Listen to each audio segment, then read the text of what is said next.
Jed, ano yung mga maaring mga dahilan para ma-cite in contempt ang isang individual dito sa impeachment? Aga maaaring i-cite in contempt o parusahan ng Senate Impeachment Court ang sino mang dumadalo dito sa paglilitis kapag sila ay lumabag o hindi sumunod dun sa mga ipinatutupad na patakaran ng korte. Kaya nagpaalala si Attorney Reggie Tonggol na siyang tagapagsalita ng Senate Impeachment Court para nga rito sa nagpapatuloy na paglilitis kay Vice President Sara Duterte. Ayon kay Attorney Reggie Tonggol, may kapangyarihan ang mga senator judge na hilingin sa presiding officer na patawan ng contempt ang sino mang testigo, abogado o kahit sino na nasa loob ng plenaryo na magpapakita ng hindi maganda o tamang pag-uugali. Isang halimbawa nito ay ang pakikipagtalo sa senator judges. Nag-iingay, na i-cite sila in contempt.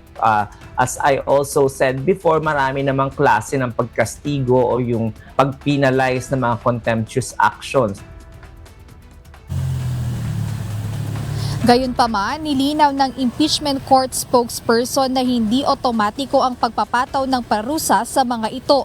Kailangan aniya muna itong formal na hilingin ng isang panig o ng isang senator judge dahil passive o hindi basta-basta kumikilos ang hukuman ng walang mosyon. Inisa-isa rin ni Attorney Tonggol ang iba't ibang antas ng parusa na katulad ng ipinatutupad ng Senado sa mga karaniwang pagdinig nito.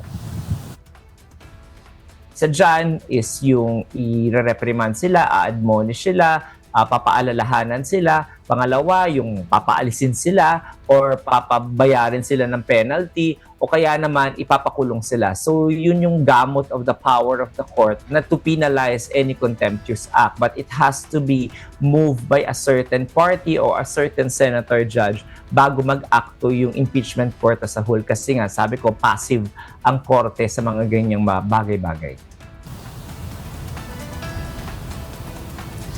So ito nga yung paalala ni Attorney Tonggol na siyang tagapagsalita ng impeachment court sa nagpapatuloy na impeachment trial ni Vice President Sara Duterte. So sa darating na Lunes, inaasahan na maglalabas ng desisyon yung mga senator judges kaugnay doon sa naging oral arguments ng House Prosecution Panel at Defense Team noong nakaraang Miyerkules kaugnay doon sa motion o hiling ng prosekusyon na ilabas o isubpina yung bank at tax record si VP Sara Duterte. So inaasahan na magiging mainit itong usapin na to at posibleng maging mainit din yung talakayan sa pagitan ng senator judges maging na magkabilang panig ng prosecution at ng defense. Ayan muna update, balik sa inyo Aga.